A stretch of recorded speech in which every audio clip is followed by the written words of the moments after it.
3, 1, go. Good evening, good afternoon too for One those check. of you that are not on GMT. Good afternoon to you and good evening to you all, APSUnians and non-APSUnians alike. Welcome to APSU North Star Series.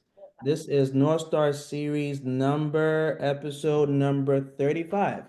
Right? It always amazes me as to how far the North Star Series has come.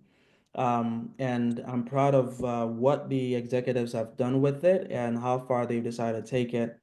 And this afternoon, this evening, I'm here to have a conversation with, like Senior Augustine said and our Presido said, the youngest and some of the brightest, latest medical students that Augusco has produced. I had a conversation with them yesterday, some of them yesterday, and I was very proud with the information and the context they were giving me as far as APSU is concerned and what and how that has shaped the experiences into medical school. However, just listening to them, I noticed, look, there's a whole lot that we as senior APSUnians can do to help support them in whichever way possible. It's not always going to be financial, but it seems like they would even appreciate being able to talk to some of us who have gone ahead of them, might either be in the medical field or um, might be in different spaces that will be able to give them a good idea of some life lessons that will get them through some challenges that they may seem to go through or some of the stages of life that they are going through. And so it's good to have you all here. It's good to make sure that we can always give back and be a resource to our younger folks because as we learn from them, they learn from us as well. So going forward, I'm gonna ask, we are gonna start off, you all, most of you already know me. My name is Edwin M. Patterson. I am APSU 2008, APSU USA, um, prior executive of APSU USA, as well. And I am in the Maryland area or DMV area. So I have the pleasure of hosting these young men, and I will do, additional introductions for them after we've gone through our opening prayer, as we always do. I know we all went through to a Catholic school, so we have to start everything with prayer and end with prayer. So I'd like to ask Senior Osborne Addy to go ahead and unmute and give us the opening prayer, really brief and short. And then from there, we'll go to the more Augustine, like we always do, get to hear that, and then we'll start rolling. So Osborne, let's Okay. thank you. Um. Yes. So, please, wherever we are, can we just bow down our heads and say a short prayer? Father, we thank you. We bless you for your grace. We thank you for your kindness. We thank you for your mercies. Father, even as we begin this program, we ask, Father, for your guidance. We ask, Father, for wisdom. Father, help us come to a place that you've intended for us to get to.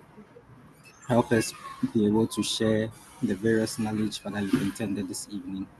And help us, O Lord, to discover the purpose to which you brought this meeting to us.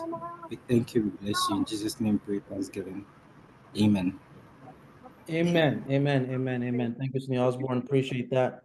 All right, Augustine, you want to roll with the more Augustine, and then we take it from there.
thank you so much for that.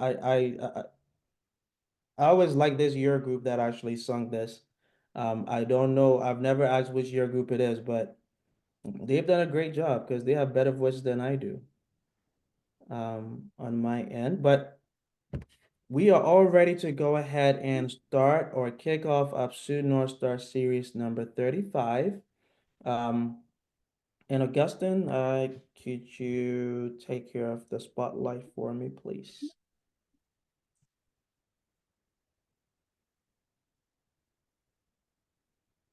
There we go. That's perfect. I guess we're going to spotlight um, the young men that we're going to be talking about, and I'm going to introduce them briefly. But if you're on here, as you hear your name, please you can come off of mute because at this point, this is your time, right? So come off of mute, be on camera as we have this conversation. So the young men we're going to be talking to and chit-chatting with today or this afternoon will be Osborne Wazani Adi, and then John Kweku Adisu, Emil Abagray, and Jimmy S. Newton. So I see Jimmy. Jimmy, I see you right there. I see John. I see Emil. And then where is the Peters man? Osborne. When your house papa bia ankoda say Peters. But you better find us, that's still fine. Osborne, where are you? I think we're missing you on this end. I know you're on because you did the opening prayer, so I'm sure Augustine will find a way to place you on here or at least spotlight you on his end. But again, I am Edwin M. Addison. I know some of you got players talking to me yesterday as far as how this was going to go. For John and Jimmy, I know you guys didn't get to talk to me, but really quick, just so you know, this is more of a conversation, right?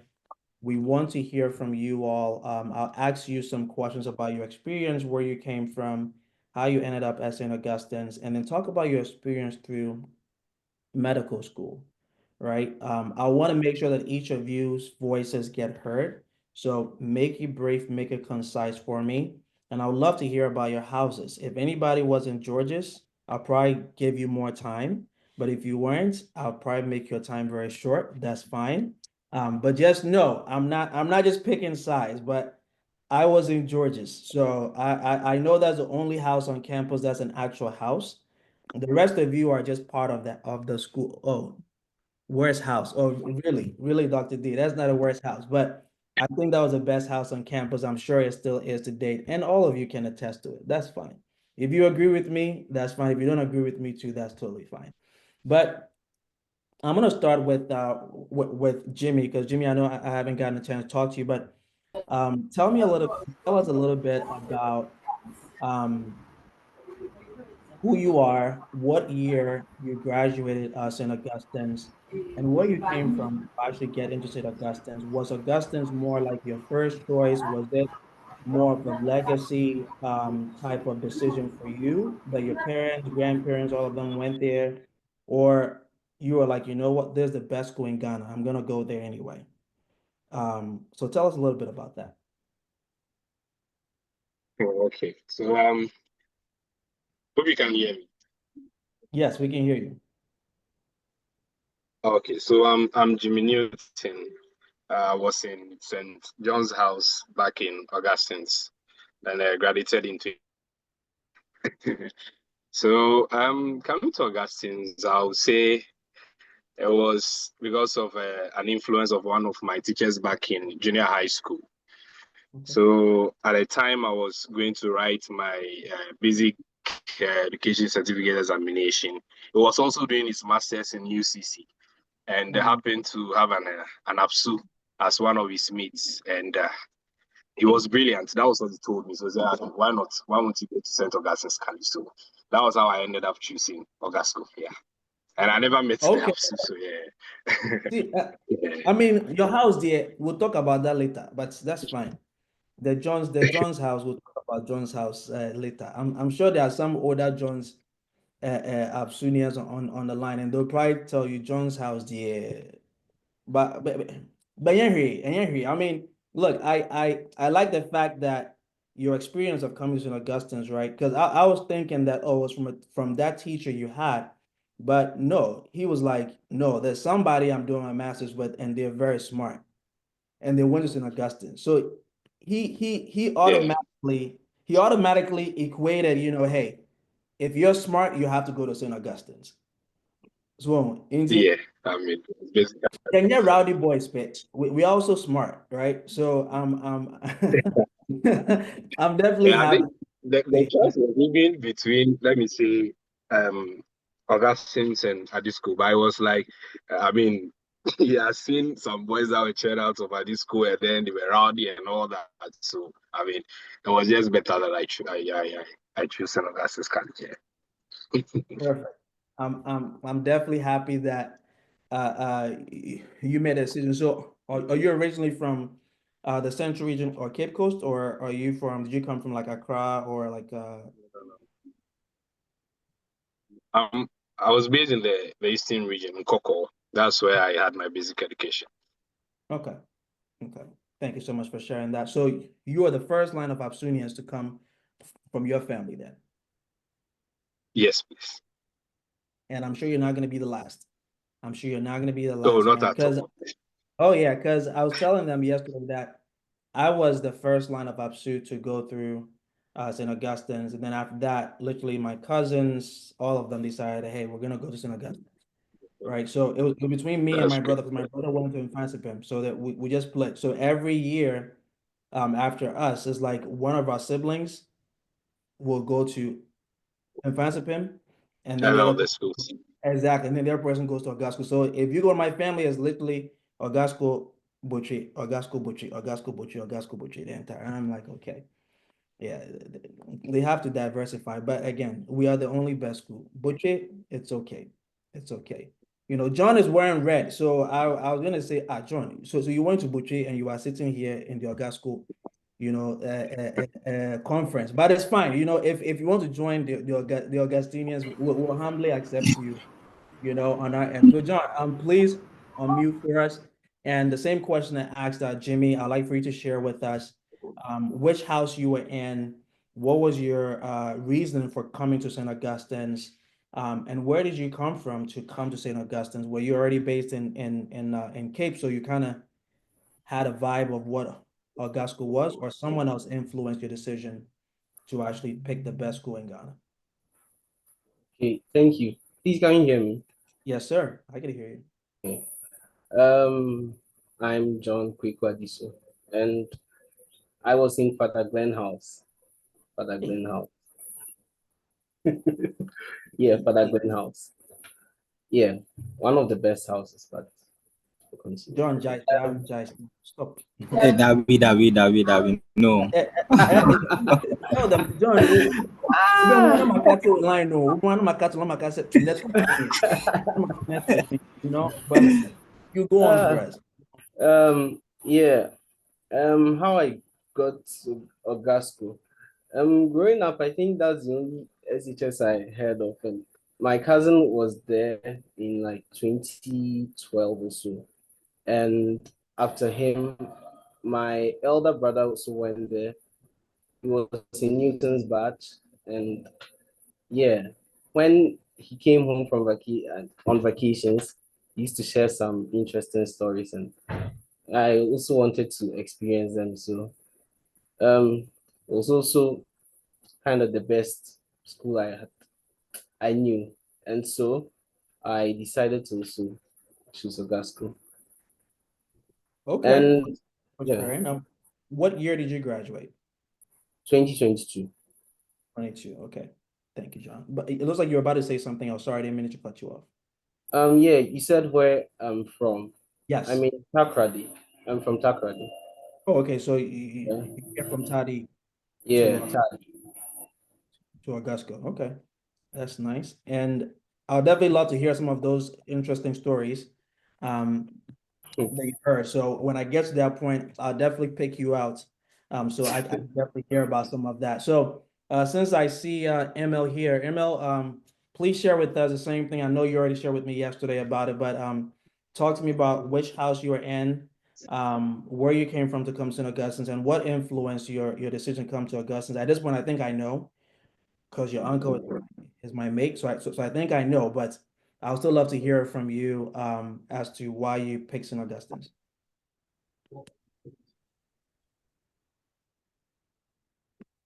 The floor is yours. opportunity. Yeah. And thank you everyone for joining today. So my name is Emil Abagri Jr. and I completed in 2020. I was in Father Glen House, as you rightly said, the best house. Yeah. I agree. Rama. All right. So I'm also from Takrady. Yeah. So with the choice of coming to St. Augustine's College, it wasn't necessarily my decision, final decision or something like that, because I knew I just wanted to go to an A school basically, but then I had like my list of the schools I wanted to go to, and then surprisingly, Ogasco wasn't one of them because I hadn't so much as heard of it like that. But I went to a Catholic JHS, so my proprietress suggested that I also consider that one. So like I was this close to going to GSTS in Takrady, because yeah, they wanted me to be around, not go too far. So I was that close to going to GSTS in Takrady, but some way, somehow it happened and I came to Ogasco. That was like the decision was made on the very day I was selecting the schools. Yeah. Mm, I actually remember crying the night before because I didn't want to come to Ogasco anyway. But then I was very, very shocked the day I came for my prospectus. I just saw the environment and how serene the place was, and I was like, wow, sorry, some places there. Well, it was a beautiful sight to behold, and I don't regret ever, ever, ever going to Ogasco. And I'll go to Ogasco.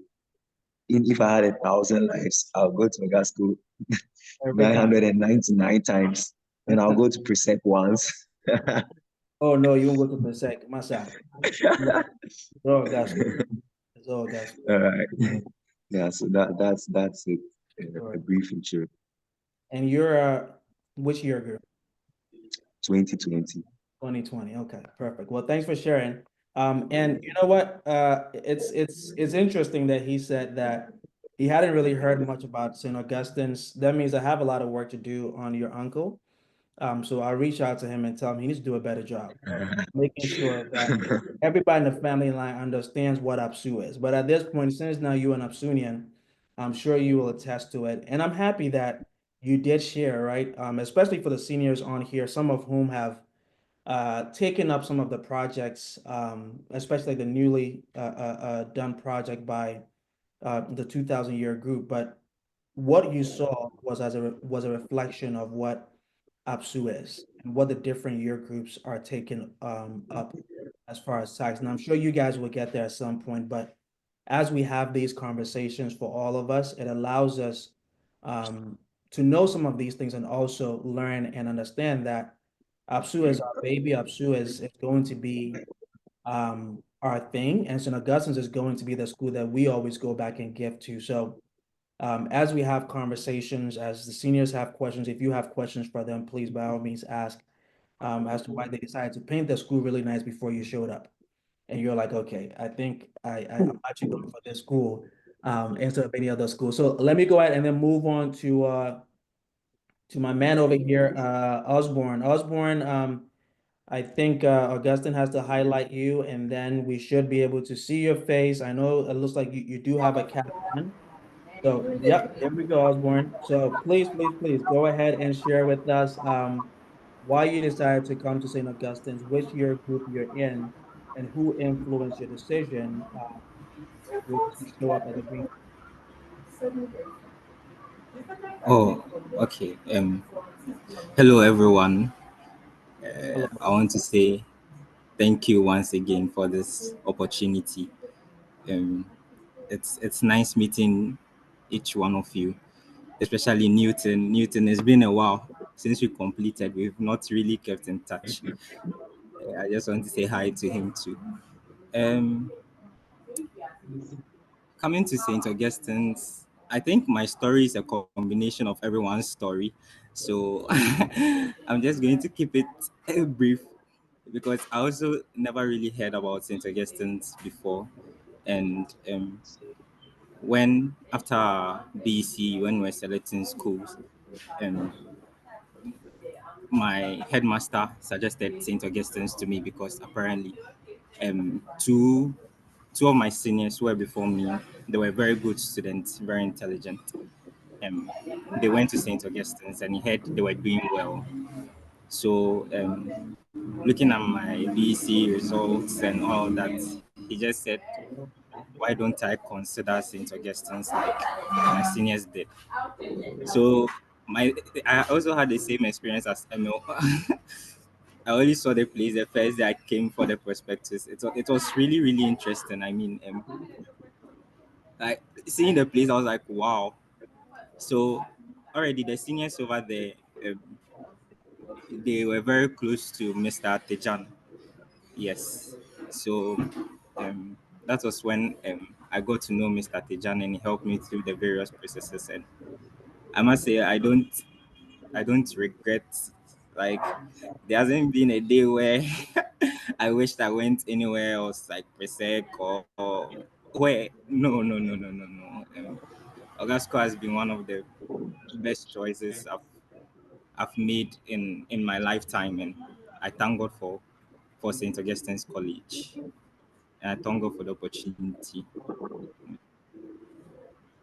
Okay. Well, definitely happy to hear that you are in picking another school like Emil is talking about per sec and the other. Oh, I'm definitely happy to hear that it's all up to on that end. But right for both your stories, and I love for the seniors on here to actually listen to know that as APSUnians, I know we're already doing a lot, but what can we do? And this feedback that we're going to take, right? What can we do to make sure that more students get to hear about St. Augustine's, more students get to see Augustine as a visible option and a viable option for them to go to? Because if your teachers, if your priest and everything had not recommended for some of you to say, hey, you know what? I think you're smart. I think you can definitely go to St. Augustine's, right? If they hadn't made those recommendations, you are probably up somewhere else and not been a part of this great union. So we're happy to have you all here.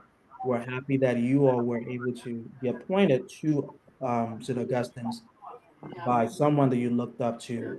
And we will take it back to make sure that we do what we can. That way, uh, Ogasco is more visible in Ghana, and as many young people can experience what you will experience and what we experience as well at our time there. So, um, as we go into that next phase, I'm going to ask questions about what was your experience like from stepping foot into St. Augustine to your senior year, right? What was that experience like? And I want you to sum it up, right? So sum it up for us so we can hear more about what are some notable experiences you had while you were on campus, and what is one thing you feel like has stuck with you while you were on campus to date? And then after that, we'll talk about your life after Augustine and what you decided to pursue and how you decided to pursue it. And when you talk about your experience, I'd love to hear, were you a science student or were you not a science student? Because I know all four of you are in medical school. So we'd definitely like to hear that about that experience and what were some of your encounters on. So with that, I'm gonna start with let me start with Emil. Emil, talk to me about when you first landed at the Green Camp with your shop box and your trunk, and you're looking at it like, okay, what the moment I go in here, I'm not coming out for another 3 months, right? And it's going to shape my life for the next, what, you guys, I think you guys were 4 years, right? 3 Yeah, years. 3 years. Okay, so it's going to shape my life for the next 3 years, and I have to get the most out of this experience. Talk to me about it when you first landed at those Green Camp gates. Thank you so much for the opportunity. So the date I went to Glasgow, that's 15th September 2017. One of the one of the dates I will never forget. You still Yes. remember? So yeah, 15th September 2017. That was the day, and actually, that was it would have been my first time going to a boarding facility, because I'd always been with my parents growing up and all of that. But then the truth is, the first night I cried. Very true. The very first night I cried because I wasn't like, I had to think about it. 3 years of honestly, at the start of the journey, it looked so far. I didn't know. I was like, Charlie, this road is going to look quite long. I don't know where it's leading me and all of that. There were a lot of uncertainties, but maybe I could find solace in the fact that home was just close by. So if anything were to go wrong, I would go home. I'll take an exam and go home or something like that. Because, but anyway, all that aside, I was actually focused, and I think I went to school and I had so many goals, I had so many ambitions. I knew right from day one I wanted to represent the school for the science and math field because it was something that I'd been dreaming about. Whichever school I would go to, that was like part of my A list, like my top priorities. And being a stellar student from JHS, I just wanted to continue as I'd begun.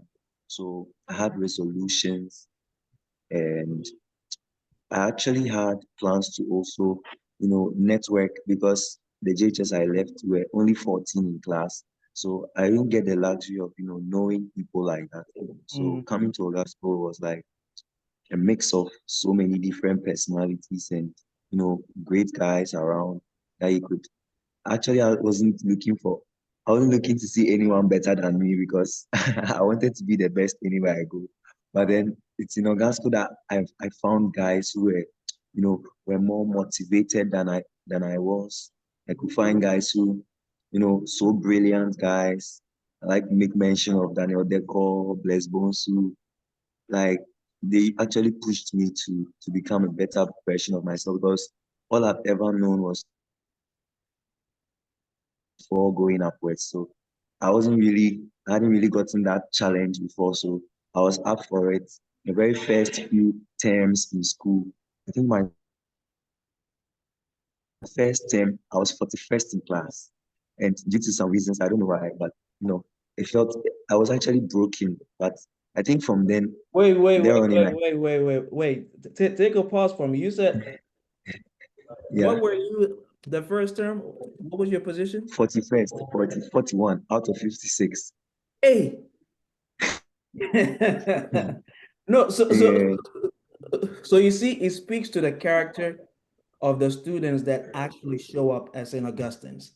That you are thinking, you know what, I'm the smartest out of everybody that I showed up to when I came back, right? But then when reality hit, you're like, no, no, no, no. There are other smarter students on this campus than I thought that I was. And I was actually going to ask you that question that with how smart you were, with you wanting to join the science and math team, because I know that group is just a bunch of students who pretty much like take their school like me and like some of your other seniors, we like school, but in school side, right? Yeah, yeah, we will learn, so we'll pass the class, but we weren't really that serious about our books. But for the folks who were in the science and math group at my time, they were really like hardcore. We're studying, we're like top five, first to five or fifth, we are there. So how did that make you feel before you go for like, how did that make you feel like, wait, am I still going to be able to join the science and math quiz people, or am I going to have to look elsewhere? How did that make you feel? well, it was a wake up call, more of a wake up call to me. It's actually made me realize the expectations were very high, and then I had to set the bar higher if I had any chance of fulfilling those ambitions. And as I then, I was not willing to, change my ambitions. Like, wow, so doesn't look so real. So maybe I would like reduce or set the bar lower. No, it actually pushed me or motivated me to get better. So I'll take that as like a wake up call. And then it was actually an encouragement to me because I knew I could have done better than that. And so it just made me like so eager for the upcoming terms to show what I'm really made of. So that was it. I'm happy to hear that. I'm happy to hear that. Well, please, go ahead and continue, your. Yeah, so that was about it. So yeah, so I just wanted to, as I then I didn't really know what I wanted to be in future, but then I just knew like science would, studying science would put me on the right course to maybe find where my interests actually are. But then sadly enough, when we're on campus, we're not getting so much, we're not getting in touch with the outside world so of like frequently. It's only when you get a chance to go for seminars or something like that you can get to, have a feel of the outside world. So, and it was like from class dorm, dining hall, and church. So we weren't like being exposed to the outside world. Like APSUnians rarely come back and all of that. So it was just like we're all going. But then I think the science and math quiz gave me that extra edge because we had internet access and stuff. So I could actually be exploring and then having interest in so many, especially the field of chemistry and biology where I really love so much. So I think Ogasco gave me that opportunity. I don't know how things would have been if I didn't get the opportunity to be in the quiz team. I'm sure I'd have found other interests, maybe regimental band or maybe cadet or something like that. But I believe like the everything that was necessary for me to, chart my course to the top was available for me. And so that was just it. So I just decided to apply myself. Sometimes the training can be grueling and all of that, but then I just put myself through the mill just to get where I wanted to get to. So that was it. Yeah, thank you. Good. That's good. So let me ask you this. In which year, or was it like your, let me see, I can't, freshman year, the second year? So was it like your freshman year or your sophomore year, or like your last year was when you joined the science and math quiz? Because after you came in 41st, I'm sure you were like, no, I have to do better to prove myself that I actually belong to this science and math quiz team. So what year did you feel like, okay, I've gotten to where I need to get to. Now let me see if I can join the science and math quiz team. Oh, okay. That misfortune was just for the first term. So I think I picked up the second term. The second term I was first. Yeah. So From that was the was first that. because when you for the free home in the account one, no, perfect, perfect, perfect, perfect. Yeah. So it was just like as soon as possible. I knew there was no time to waste. So I just yeah. I'm happy to hear that. I'm happy to hear that. Well, again, I'm definitely proud of you. And it just shows, right? What's in Augustine's ingrained in us is the fact that omnia vince labor, perseverance conquers all. You could have given up and say, you know what, Charlie, 41st out of 50 there. Or say 50 something there, Charlie. I Mm. have to forget about my dream of being in the science and math quiz, or even because, look, believe it or not, a lot of students that we went to school with who taught, hey, I'm the smartest kid off the block, right? From my school coming, I'm part of the top, top 5, top 10 kids who are the smartest out of the entire class that graduated. They come to Augusta school and then they show them out and they're like, oh no, I don't think that this school thing is for me. I think the people that I was in class with, not but these guys over here, it looks like they picked the best out of the best to show up as an Augustine. So you are competing against the best out of the best, right? You're competing against yourself, but also the best out of the best. And that's where you're going to see yourself getting better. And I can see that from your conversation, how you evolved to say, no, I'm not going to give up. These guys are here to push me, and I'm going to go from 41st to a better place. And you made it from 41st to first, right? And now you are like, okay, now I have arrived, but I can't be complacent. I have to keep that energy. I have to keep that driver because the moment I slack off, there are 41 people or 40 people who are trying to get me back to 41st. So let me keep that energy back up so I stay at the top. And that's what St. Augustine's does to us. And I'll ask a little bit how that experience that you had there, how that has shaped like your experience outside of Augusto, as well after you got out. So let me do a quick crisscross. We're gonna go to Jimmy. Jimmy, tell me about, your experience at Ogasco when you first landed at those gates. Did you also have to go to 50 or 41st before you were like, no, there's a wake-up call. I have to start studying, I have to start doing better and not think that, these guys here, I can take care of them. They are no match for me. Tell us about your experience. I mean, mine wasn't in let's say a first term or anything like that. Usually, you come into the school for your prospectus and then maybe other things that they will give you before the actual reopening date. So when we reported with my mom, they usually rank the raw scores that you come to the school with them. I didn't like the position where my name was. So I took the school brochure and then went to the award session and then ticked the ones that I wanted. So I sort of like came into Oga school with some sort of like hunger to achieve something, and then it went well. Yeah. Um, most of my time was also with the quiz team. I joined somewhere third term in first year alongside those. Yeah, so most of my time was with the quiz team, and then I also uh, did some work with DDWC. I used to write poems, so recited at a point during a carol service in school, and then also part of this the science club. We teach the other students math tricks, and then explain some science concepts that we have learned in the quiz lab to them. So yeah, that was basically it. That's nice to know. So, because I was actually the drama team coordinator in my time. So that was nice to actually do something outside of the extracurricular activities as well. So were you also always first in your class, or what was your position when you looked at the ranking when you first walked in? What was your position? It was 30 something, yeah. Yeah.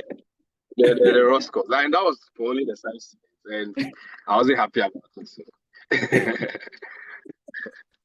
Well, it's again, it ingrained in both of you that look, don't be complacent. Don't feel like you're the smartest kid on the block. There are other smart people here as well that are going. So I'm happy that on your end, you're like, no, I'm going to take this brochure and I'm going to take off everything I want to achieve because there's 50 people ahead of me who want the same thing I want, right?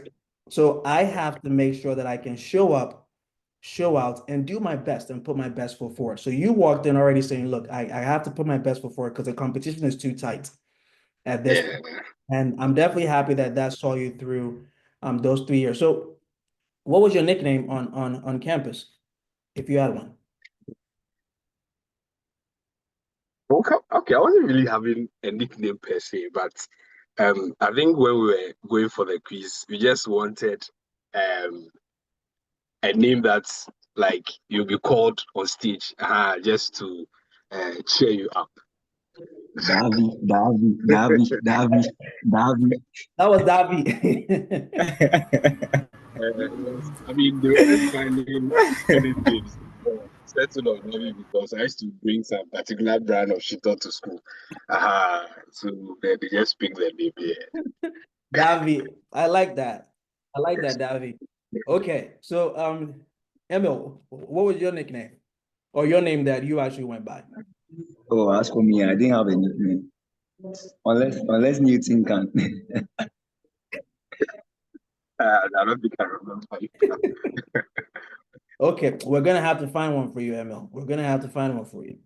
All right, seniors, if you're on the call, please put in the chat what you think so far from what you've heard from Emil, what his nickname should be. So by the time we get there, I'll go back in the chat and see if I can pull that out for you, Emil. All right, so let me go ahead and then go to John. John,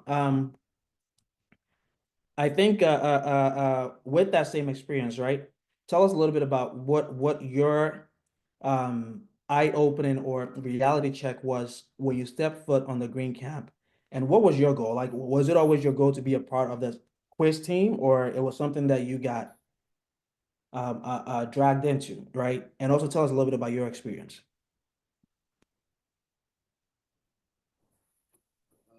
Okay, thank you for the opportunity. Well, when I got to school the first day, yeah, I felt a bit sad because I wasn't going to be at home for a while. I'm sure everyone felt that in one way or another, but I didn't cry though. Yeah, it felt like a long journey. It was going to be a long journey, and I didn't know how I'd finish. It felt like I'll be there forever, actually, because when I came and I saw my house and they put my things there and my parents left, I was quite sad. But I think it was a Saturday, and that day I went for entertainment and I got to meet some guys and I just fit in. Um, well, the quiz team, it wasn't really my goal to be a part of the quiz team, but I was just trying to survive in the school though. Yeah. I wasn't too um I wasn't too at the top of the class. I wasn't even at the bottom too. I was just in the middle somewhere. At the very beginning, I remember even before, even before we started lecture. Sorry, we started to class. You had people who were going to the assembly hall, going to the dining hall. They were learning. People were learning. Even in the night, they were mining. Even before they had gotten to learn anything, the pressure was very high, but I wasn't really moving me like that. People were Um, mining even I just before we even started opening the books. Hey, they're oh not know. yes, people were really serious back then. They were really serious, but I That's could I nice. couldn't. I couldn't. Yeah. That's nice. Yeah, and I'm trying to remember what my position was after the first semester. The first semester. I think it was somewhere 20 something out of, was it 30 or something? I've forgotten. But I wasn't encouraging. I remember I remember I felt really bad for that, but I picked up and as I said, I was just in the middle somewhere, surviving. Yeah, I think that's about my beginning. So let me ask you this. At what point did you join the quiz team? Was it like your after your first semester, second semester, or like your second year? That was when you I decided that wasn't you in were on the quizzing. quiz team. Oh, you went on the quiz team. You just like No, no, in. no, I wasn't Okay, about the quizzing. got you. For some reason, I thought Yeah. everybody was on the quiz team on here, which is perfect, right? But then you decided to go study medicine. So were you a science student or you were like an art Yeah, I student was a or science student. science student? Okay. Science, yeah, science student. Perfect, perfect, perfect. I'm definitely happy to hear. Which or were you in any organizations while you were on campus? Um, no, I was just kind of active in the church. I was a chapel worker, and yeah, That that's just about what I was kind of low profile. But I was my class prefect though. I was the class prefect of my class. low profile, low key boys, you know. I'm gonna cut Yeah. down crack. Yeah. Oh They go no, to no, town, no. they go to town and you don't even know, say they've gone to town because they keep a low profile. So the next Oh, thing you the know, perfect they are student. back. Mate, No town going. no time going. Then Oh no, no. because they also work in the chapel, they have rights, they have special rights, right? So they'll be like, oh, I'm going to the chapel. The next, they're in a taxi going to town, and they'll come back. And they'll came back from the chapel. Which is perfect. It's perfect. But I'm happy you enjoyed your experience there. So what was your nickname? Or did you have a nickname? No, I didn't have one. People just addressed me by my surname most of the time. By your surname. Okay. This all Yeah. right. I have to find one for you as well. On your end before we leave. But thank you so much for sharing your experience. And I like the fact that hey, you came in, you say, you know what, the same experience. I'm 20 something out of 30 students. Okay, that doesn't make sense. I want to achieve more, I want to go further. So what can I do to be able to get to that next step? And I'm happy that you stepped it up and decided to at least stick to a great point or say, you know what, I'll achieve this and this, and this. by my own merits and make sure I get out of here, coming out of St. Augustine's with a lot and also with some quality lessons on your end. So, Osborne, can you hear me? I think his line is has frozen up or might be a bit choppy. Osborne, can you hear us? Okay. So Osborne, when you come back on, just let me know, and I'll make sure to bring you back in. But I'm gonna switch up again to, let me see here. So somebody is already giving you a nickname, John. Let me see. I remember that they used to call ML Gray, but I have forgotten how it came up. ML, ML. So apparently they used to call you Gray. Okay, so that's ML's nickname, and I'm sure, John, one of your friends will probably come up with something before we leave this conversation. So I'll be waiting for them to put the message in there. So thank you so much, Joshua, for letting us know that Emil used to be called Grace, since he doesn't want to tell us. So thank you so much for letting us know that Emil used to be called Gray. All right, so John, just going back to Osborne, can you hear me now? Yes, please.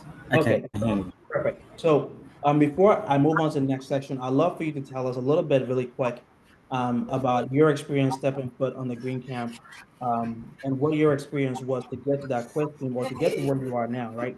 What was your experience like? And if you had a please share, would love to hear it. Okay.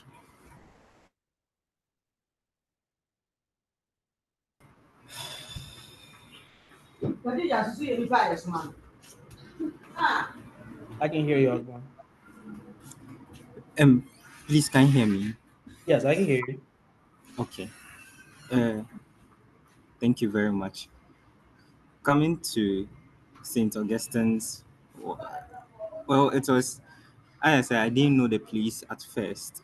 So it looked adventurous because I was coming all the way from Accra and I was meeting like new towns. Like, I was like, so this is Cape Coast. The only time I came to Cape Coast was in class six when we visited the Cape Coast Castle and the Elmina Castle. At that point, I didn't see St. Augustine, so I didn't really know. So coming to St. Augustine's, it felt very adventurous, and I thought I would be very comfortable because I had my cousin Ahen. He was a year ahead, and Mhm. I just believed, oh, I'll do well, then end up in the same house as him. He was in George's. Yes, he was in George's, St. George's house. Now you're So talking. See? Now so you're I talking. wanted to go and be with him so that I escape all the stress and the work first year comes with. But then luck, I don't know, luck was running away and I was trying to chase it. I ended up at St. Peter's house. So when I told my cousin I was going to St. Peter's house, he was like, "Hey, Charlie, that place there, like, you have to be hard, though." I was like, I was like, "Yeah." So I came with my mom. She took me to the house, dropped my stuff, and she started crying. So I was trying to be a bit hard, like hard guy for my mom. Try to, do some firstborn things, like try to be there for her. But she was crying. She was like, the place, she's not happy. So I'm going to sleep here. She's scared.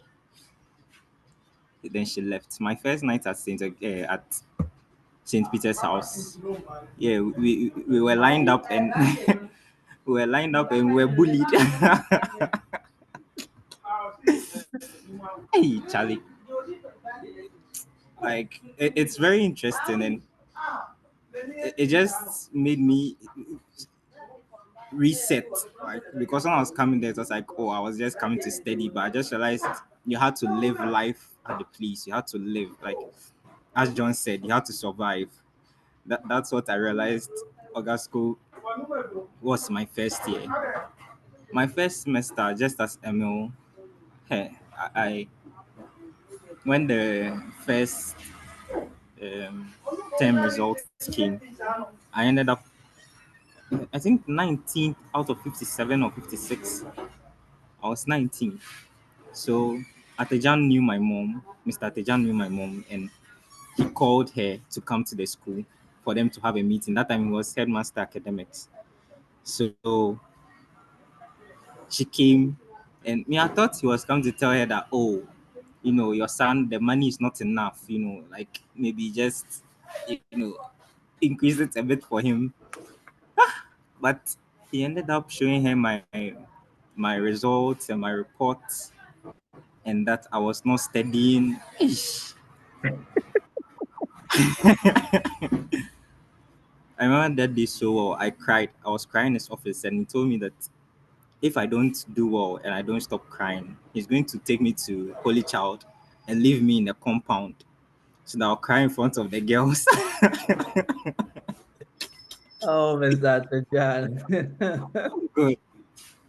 Then, so he threatened me. Then I stopped crying. So when my mom left, he called me to his house. He gave me fufu. I'll never forget. He gave me fufu, told me to eat, and just gave me some few tips about how I should go about my preps and all of that. So right after that experience, subsequent terms till the end, like it's the results were good, Okay. and I joined the quiz team in my second year. I think the second term or first term. I'm not really sure. Um, they did. They organized some trial exam in our first year, and they ranked, and I didn't do so well. So my first year I wasn't part. So I think in the second year I had the opportunity to join them, and in fact, most of the science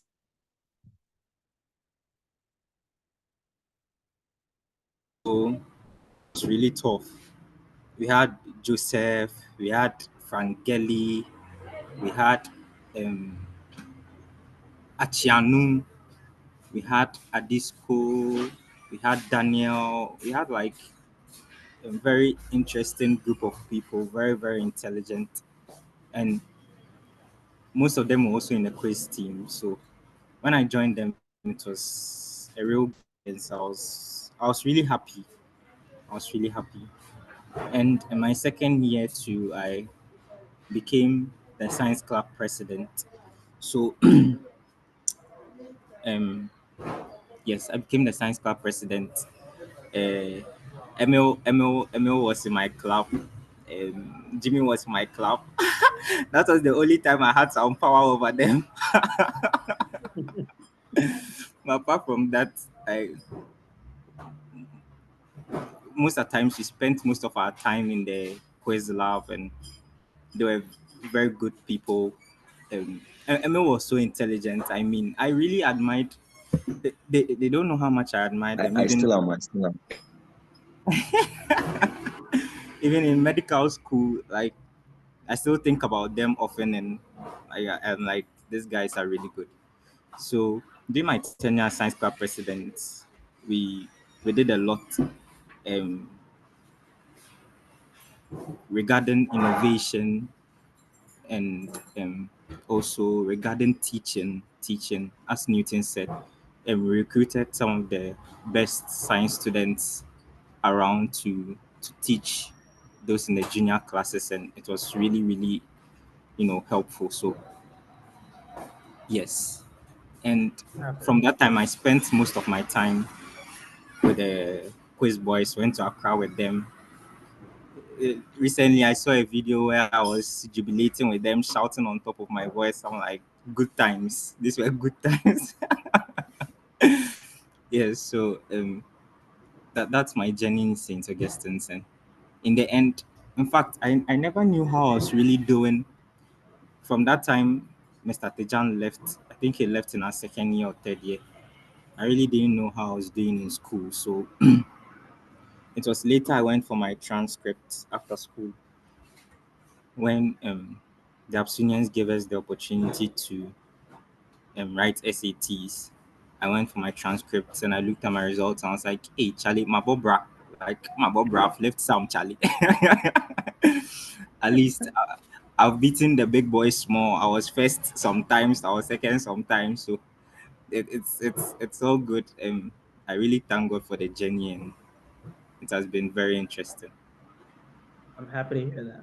Happy to hear that. So, I hear that your nickname was Wheezy. Eh, Wheezy, okay. Then we're gonna leave it at Wheezy. So, um, thank all four of you, honestly, for sharing that experience. So, let me ask. I'm gonna go back to John real quick. So, John, can you tell us um where you're going to medical school at and what you're hoping to uh study or what you're studying as far as what type of medicine are you studying on that? Because I think for medicine there are different aspects of medicine. I think there's general practice, there's cardiology, there's all of it, I think. But please share with us like where you're going to medical school and what you're studying to become in medical school. Okay. Um, I'm in UCC, University of Cape Coast, and I'm in my third year. And the system here, I don't know of the other universities and how they run theirs, but with ours, we run a modular system, and currently we are doing blood one. So it's usually different modules. It lasts 2 to 4 weeks, and you write an exam after each of them. So every 2 to 4 weeks, there's a possibility of failing. Have resets, and if you fail the resets, two resets, if you fail them, you are being repeated even Oh, before the semester, the whole academic year ends. And yeah, it's quite interesting. But yeah, it's basically everything. Some of it, you've done some cardio, you've done some respiratory, done some musculoskeletal, like the whole human anatomy. And yeah. okay. So let me ask you this. What type of doctor do you want to be when you finish medical school? Is it more general practice or what type of specialization do you want to go into? What type of doctor? Whenever I hear this question, I start laughing because up to now, I've still not decided yet. I've still not decided yet. But Gotcha. I'll definitely want to specialize, but I don't know where yet. You have time. You have time. Now let me ask you that since I'm already on you. What made you out of all, things that you could do after Augusto, what made you want to pursue medicine? Um, well, it actually started a very long time ago. Growing up, I'd always wanted to be a doctor. Every career day, I get this white coat and a fixed that. I feel like a doctor. I was kind of building it from there, like as a child. Mm. And when I got to Ogasco, that's why I chose science. I was heading there. That's perfect. That's perfect. So for you, has always been like a natural inclination to want to go in that space. Did you like watch a movie on doctors, or was any of your parents a doctor, or you see somebody who was a doctor that you're like, no, that's what I want to do?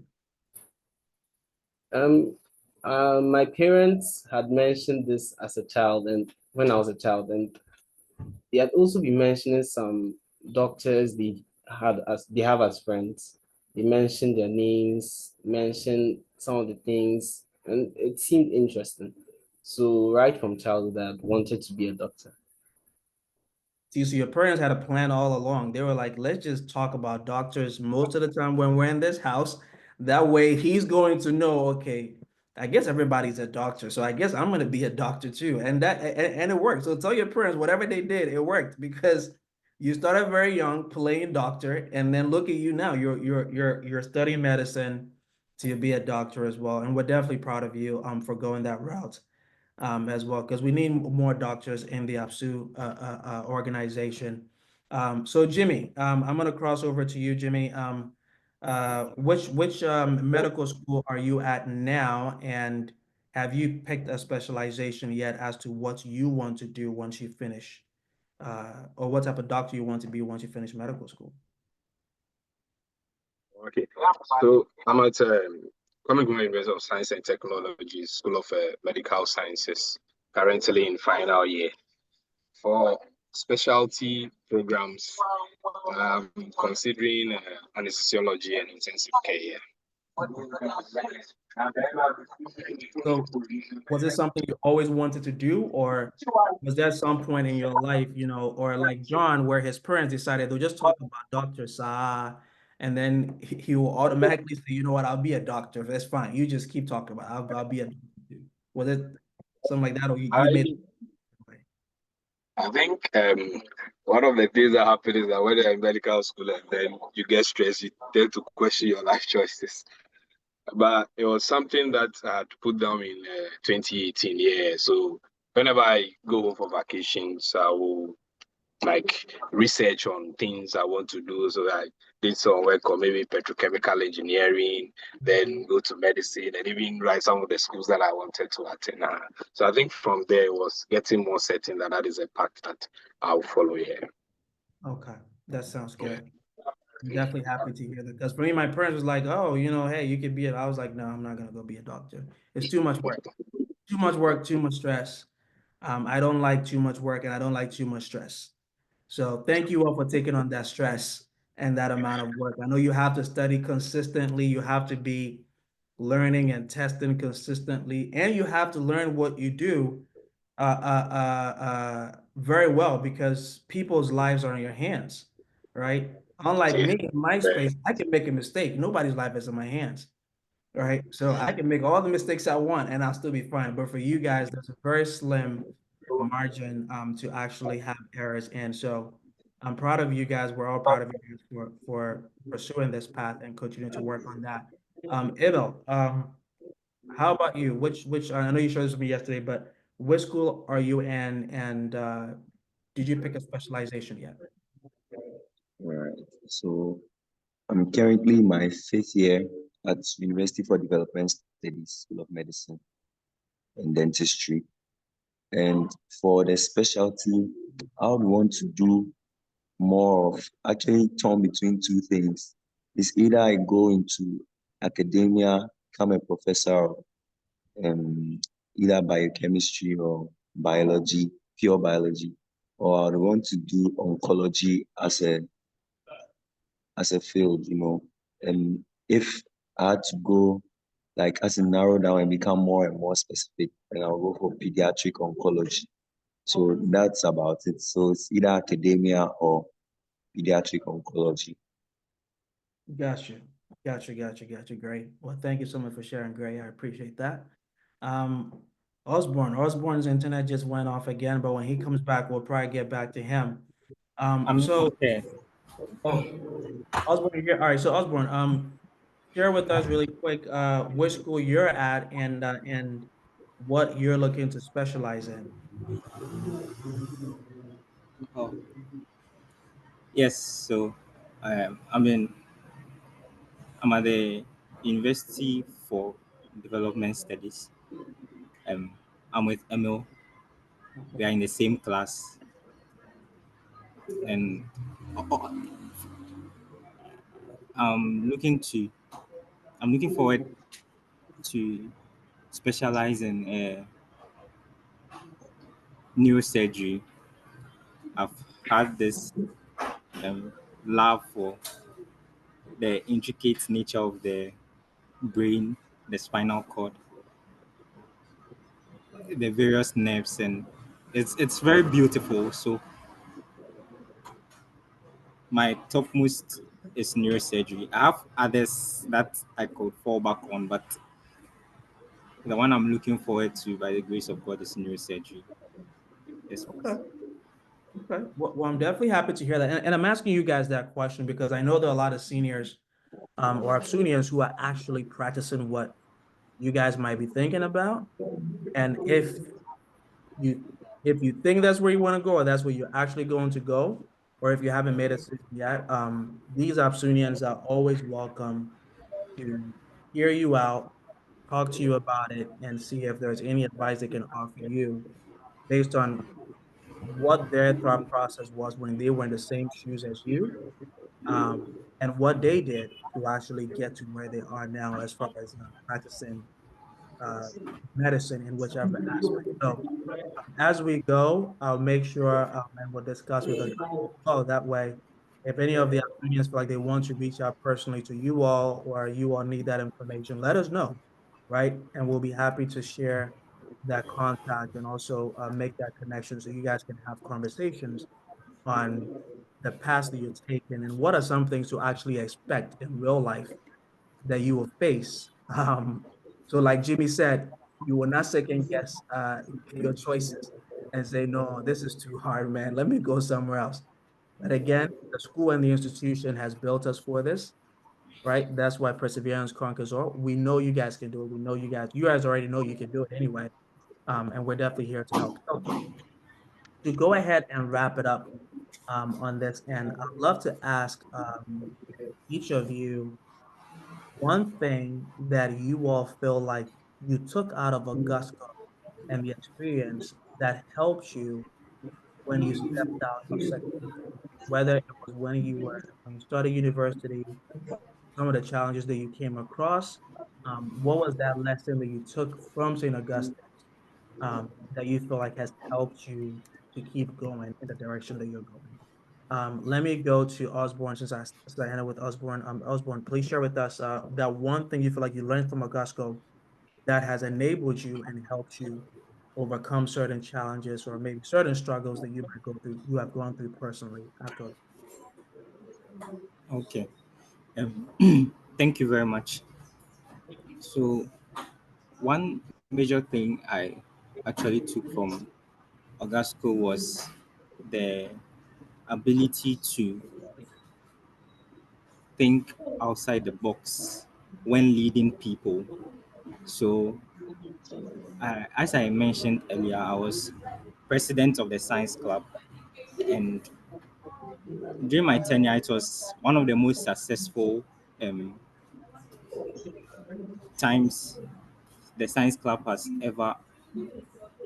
It was one of the most successful runs the science club has ever experienced, and it showed from our mobilization of people to the various innovations we were involved in, and I realized that when I came to medical school, I had the um, honor to serve my school as the vice president of the Medical Students Association. So um, during that time, by the grace of God, it was also very successful. And ML really helped me put some of the things in my manifesto together. So that's where the thinking outside the box came in. We had very brilliant, very wonderful ideas to to implement in the medical school.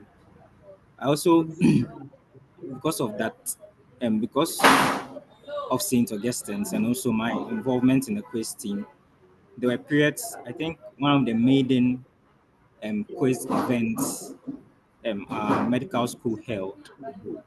I was with MO, we were on stage together, and it was just like, you know, old times where we sat together and we beat we beat our seniors, we beat a couple of people from other schools. It was really interesting. We won. I mean, what did they give us? I think they gave us food vouchers and something. I've forgotten.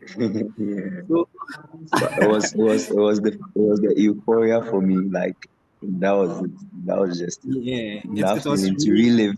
the- yes. During that period, we remembered all those quiz times, those sleepless nights. So, um, being able to face people, being able to think on my feet, being able to um, bring things that are one of the things I know is that being able to bring things in your thoughts into real existence is so powerful.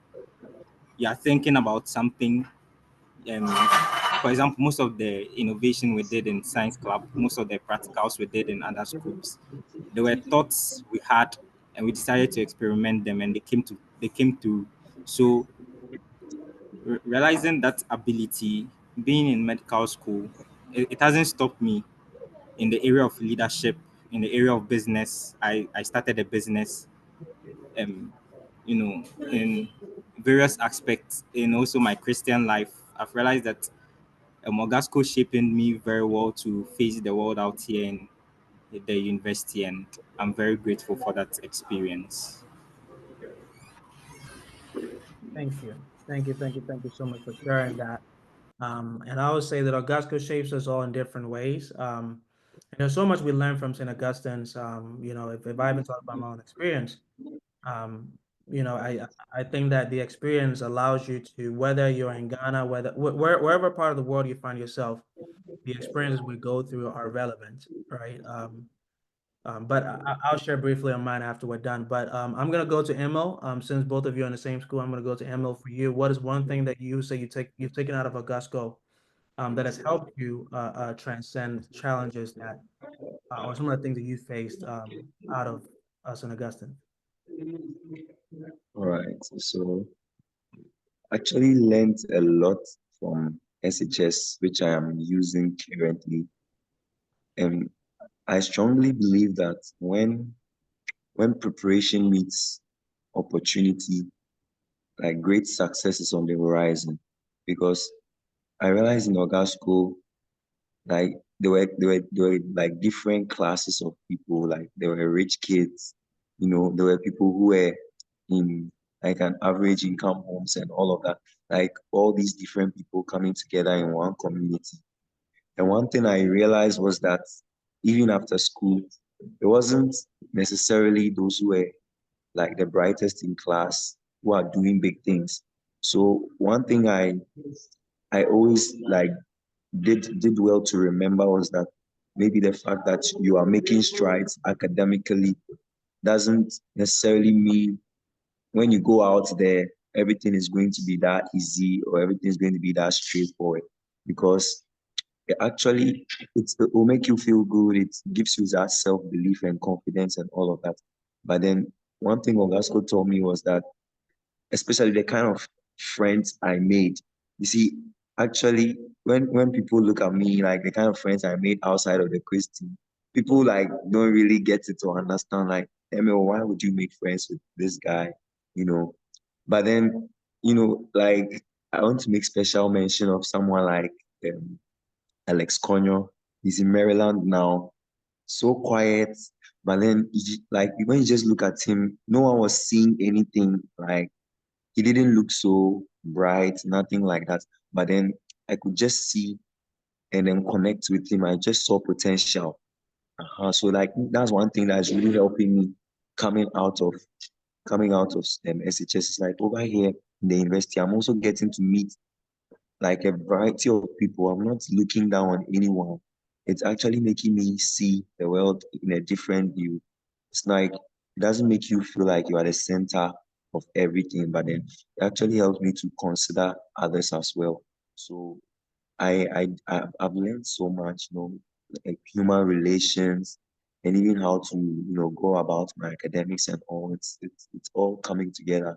And I just knew that this is where I picked it from. I picked it from Morgan School because where else could I have learned it? Because to find yourself around boys and then to know which kind of people to even associate with, you know, sometimes people are doing this, you don't want to necessarily follow the crowd. All of those things is SHS that I learned. I learned how to, separate myself and do things and keep focused and all of that is that's good I learned. So I'm very grateful for that opportunity. Thank you so much for sharing that. And I wrote your quote down: "When preparation meets opportunity, great success is on the horizon." Right. So that's a new quote that we're gonna stick with and make that and publish that. But thank you so much for sharing. John, please share with us what is one thing or one lesson that you took out of Augusta School that you think has helped you transcend some of the challenges and situations you've gone through outside of Augustine's? Um, I'll actually see it as a perseverance. It's the perseverance for me because there have been so many challenges. And sometimes feel like it's very overwhelming over here. Sometimes I'm very overwhelmed and I don't know how I get this result to do more. Because back in August, I remember there was a period I didn't know how I was learning. It felt like I was just in the school for a while. And I had to snap out of it at a point. Maybe it was getting to WASI and I knew that something was at stake. So I had to sit up and learn. And I had a lot to do too. So I was able to at least learn a lot, be able to cover a lot, and do my best to be able to make it here. And I remember those times from time to time. I remember how I made it here, and it fuels me. It gives me the drive to want to do more. And yeah. Thank you. Thank you, thank you, thank you, thank you. And you're right. I mean, look, the moment you get out of school, you would think that 3 years was a whole lot. You would think that, that whole piece was a lot, but those 3 years are the most life-changing moments of your entire growing up process that most of us took for granted and cherish, right? And that was the time between that was the time gap between you transitioning from a child to an adult. Because the moment you're out of there, now you're an adult. Because when you find yourself in a university, you're on your own. Your mom is at that point, they're not really there. As at least at school, you had the teachers, the headmasters to kind of put you in track. And like you said, make sure that you actually um, go to class, make sure you actually show up for prep, make sure you do all these things. But when you get to university, it's you have to figure that part out. What time do you study? How do you study? When do you go to class? If you go to class or not, nobody cares in the university, right? Nobody cares. It's it's just you. So if you feel like, hey, I won't go, nobody cares. But at the end of the semester, you have a big F looking at you at the end of the day. But at least in St. Augustine's or in secondary school, you're required to be in class. You're required to do this. You're required to do that. And that's the one gap that a lot of us took for granted. And I'm happy you all were able to at least take that into consideration as you transitioned out into the adulting phase of university, medical school, and all of it. So, Jimmy, you'll be my last person to tell me about what one lesson you've learned, coming out of St. Augustine's that you think has helped you transcend the challenges. So, go, Davi. It's all you.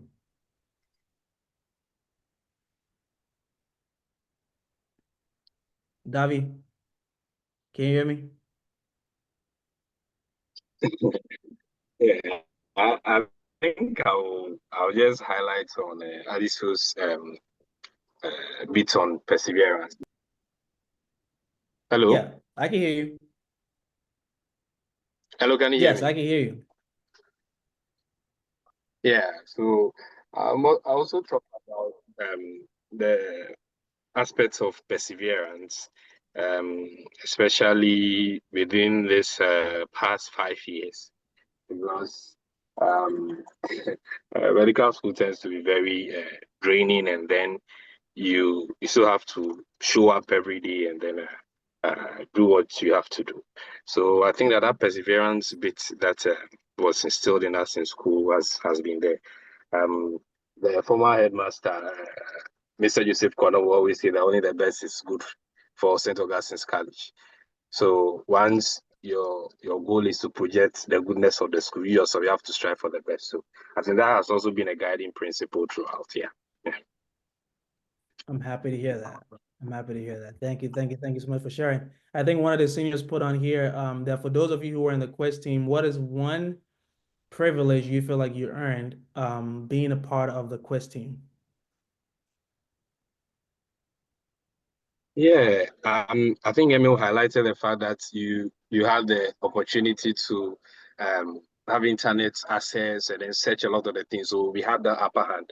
Aside that, we had APSUnians teaching us, and even we had mentoring sessions. So there was this time that we had APSU come over talk about job prospects. I mean, the kind of programs that we should pursue depending on our goals. So I think that was the edge that we had compared to those who were not in the team, and you have the opportunity to learn things that were not part of the GES syllabus or curriculum. So when you come into the university, at least for level 100, you are having an upper hand, or you are having a solid foundation to be able to go through. So that is something that's helped us a lot. Yeah.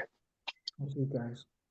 So let me ask you guys, because if that was something that was extended mostly to the Quest team boys or gentlemen, John, do you feel like that's something that if all the other, science students or all pretty much all the students on campus had access to, do you think that that would have been like a good thing to have?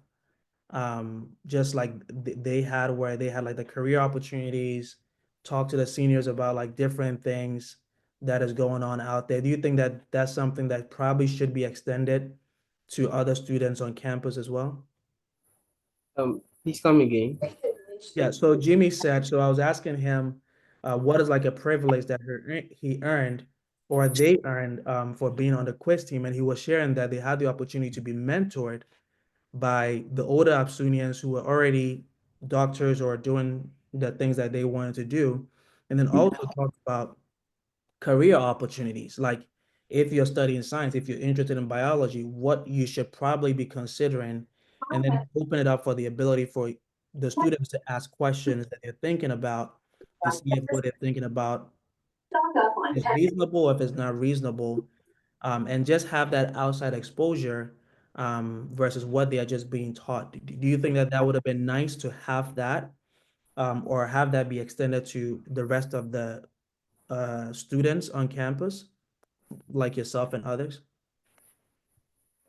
Yeah, I actually think it would have been would have been actually beneficial for those of us who are not in the police team if we also got some guidance on career opportunities and stuff. Because I know people who were doing science, doing arts, doing business.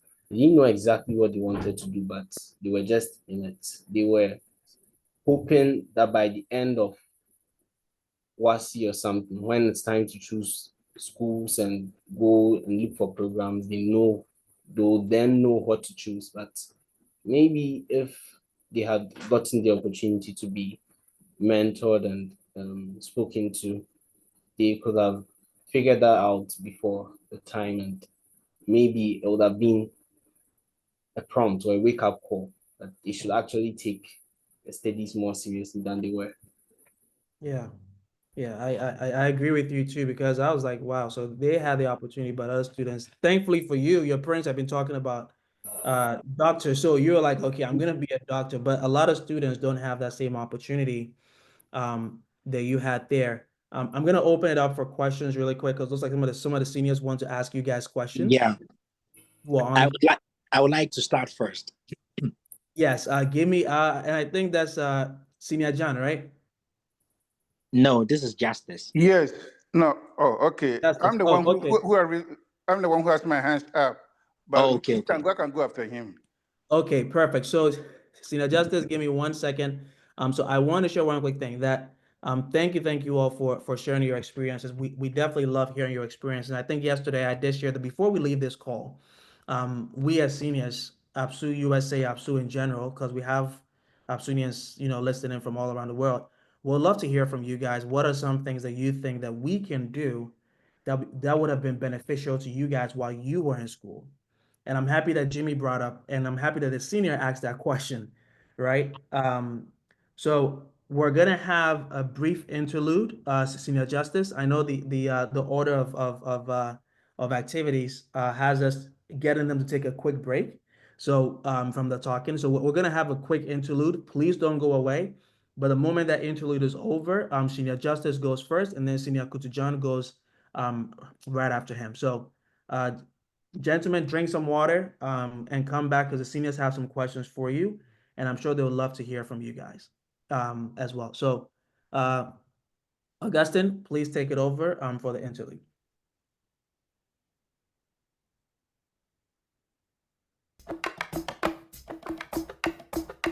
All eyes on us.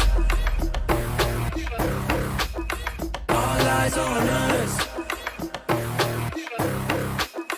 All eyes on us. All eyes on us.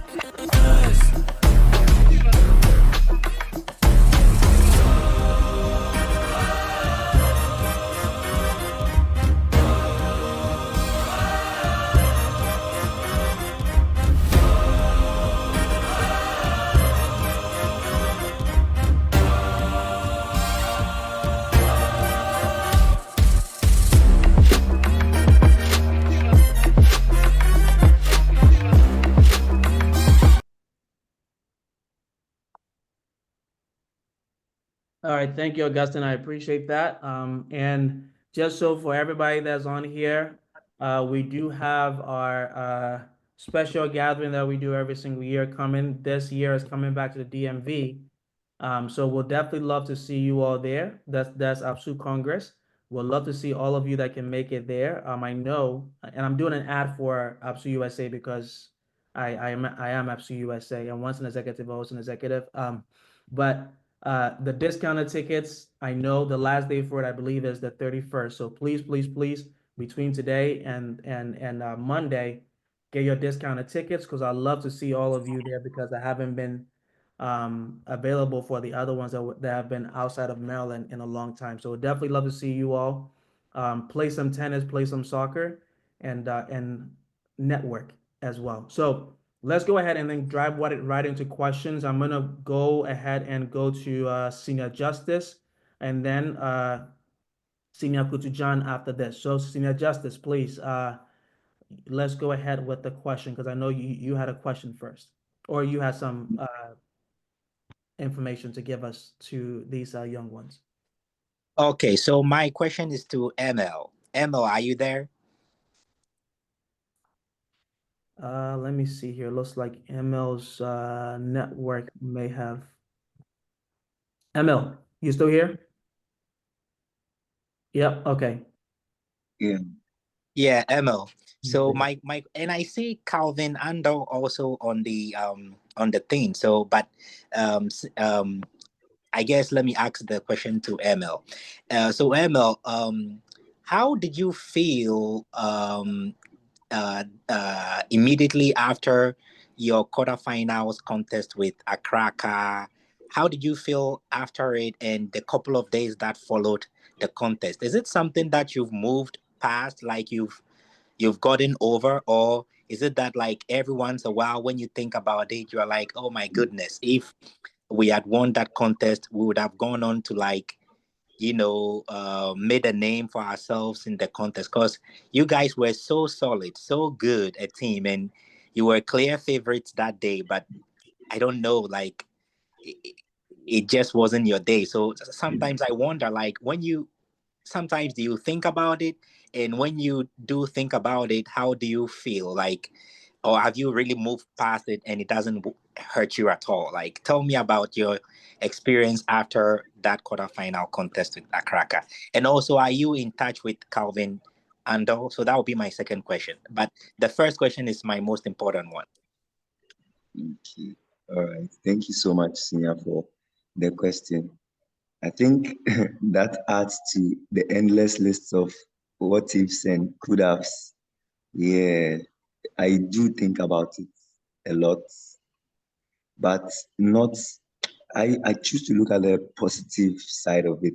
It was very traumatic that day. If you were to ask me that day and then the days after, it was a very serious trauma for me.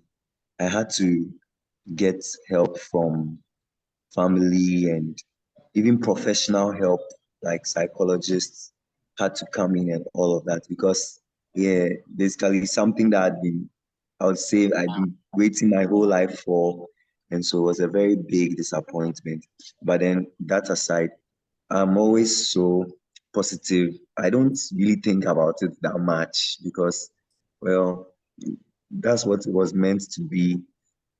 I don't really like look back with regrets because I put in my best effort. It was a teamwork, and then that's where we could get to. We've all moved on, and I think we are all doing better, and it's actually what lies ahead.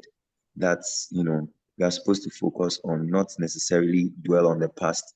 No one, grew or not, like no one is going to. It's all past now, so we've all found new things doing with life, and like we are enjoying or seeing things from the brighter side. So I don't really think about it. But once in a while it comes up, especially when I go to Instagram and I see Gapeto and all those people, and then sometimes it just brings back the flashbacks and all that. But it doesn't come to me in a traumatic way anymore. I actually learn. I appreciate the lessons learned from it. And for the second question, Calvin, I know we talk a lot, and we do texts, and yeah, we are in contact.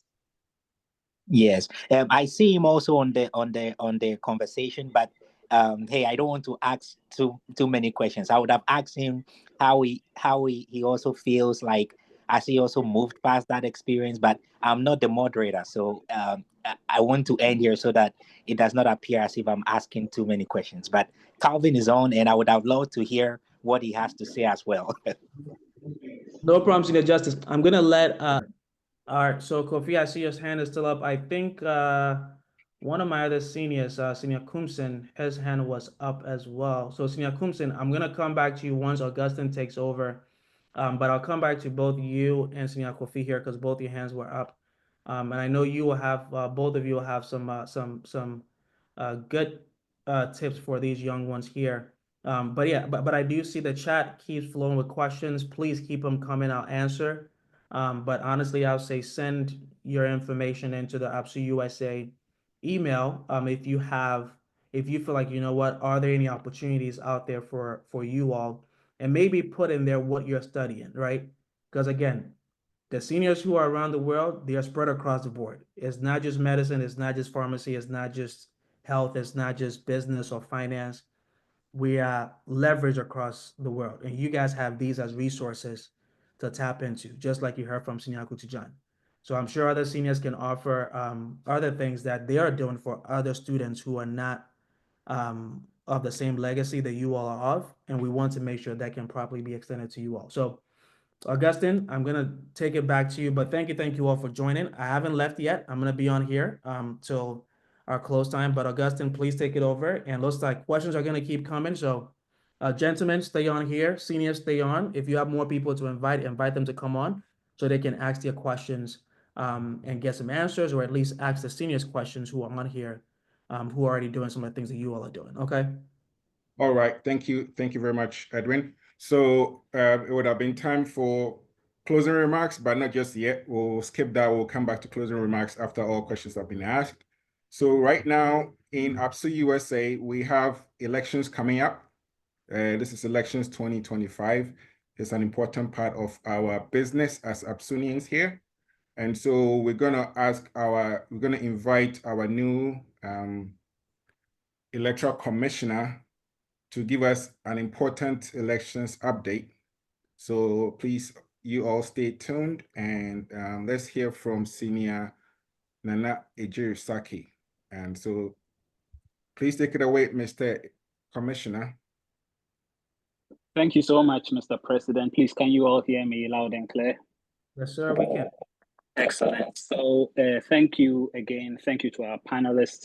It was very inspiring hearing your remarkable journeys, and I see a bright future for all of you.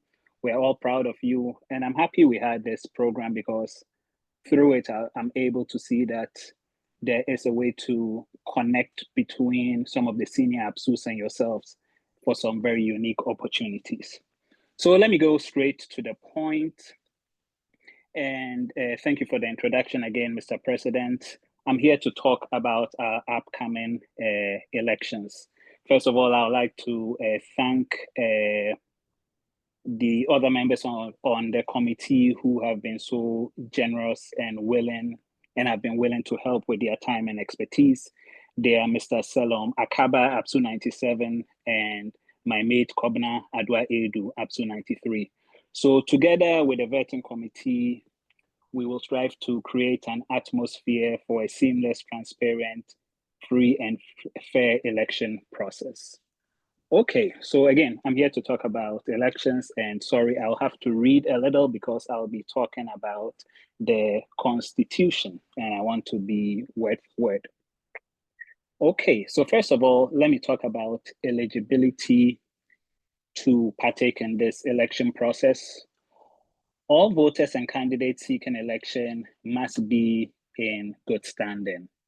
So I'm sure the question you're asking is, what does it mean for a member to be in good standing? Who is eligible to vote? Who is eligible to cast the ballot? So as I read here, a member is in good standing, and this is for APSU USA, APSU North America. A member is in good standing if he has paid 6 months of dues in 2024 or in 2025, or paid for Congress in 2024 or 2025, which is this year. So that's for the members. For those who are seeking to run for office, what does it mean to be in good standing? So as stated in the Constitution, a member who has paid the current year's dues in full is in good standing to run for election. And as the Constitution states, the Treasurer will publish the names of all those in good standing who can, number one, vote, and who, number two, can run for office. So all executive officers shall hold office for 2 years and shall be eligible for re-election. So now let me go over the timeline for the election. And I think Augustine had a slide that he was trying to put up. So it's coming to us very quickly. So we have to get ready. We have to get excited for this. The nomination process starts on April 11th through May 2nd. So nomination forms will be made available to all members in good standing. So you can nominate yourself to run for office, or you can nominate a colleague who you deem qualified, dedicated, and willing to run for office. If you're going to nominate someone else, we just ask that you let the person know that they are being nominated. So then when the vetting committee reaches out to contact the person, they are not taken off guard, they are not taken by surprise, and then we know that it's something that they are willing to do. So the first set of dates were the nomination dates. The second set of dates will be screening and vetting. So once we've received all the nominations, the vetting will take place on May 3rd and May 4th. And this will be done by a 5-member vetting committee to make sure that the nominee is qualified and willing to carry out duties if elected. And then we go to May 6th. That's the day that we shall announce the candidates who have been vetted to run for office. And then on May 7th, the excitement starts, the campaign period starts. It runs for 2 weeks, so it's from May 7th to May 20th. Campaigning ends midnight on May 20th. And then right after campaigning comes the election. Election will be May 21st, 22nd, 23rd, 24th. It starts at 11 a.m. Eastern Time on the 21st. It ends at 11 a.m. Eastern Time on the 24th of May. And it's a very strict timeline because on that 24th, that is when we'll be having our Congress, and that's when we shall be announcing the results. So very interesting things coming at us very quickly. I just have two more points to make quickly. So according to the Constitution, and these are just a few rules of engagement, and again, I have to read to you, no applicant shall engage in campaigning for votes before the publication of list of qualified candidates. Any candidate that engages in this shall be disqualified if the allegation is proven to be true. Simply put, it means just wait till the 21st of May to start your campaigning. And then during the campaign season, candidates are allowed 3 posts per day per candidate. and the Sergeant at Arms will monitor this.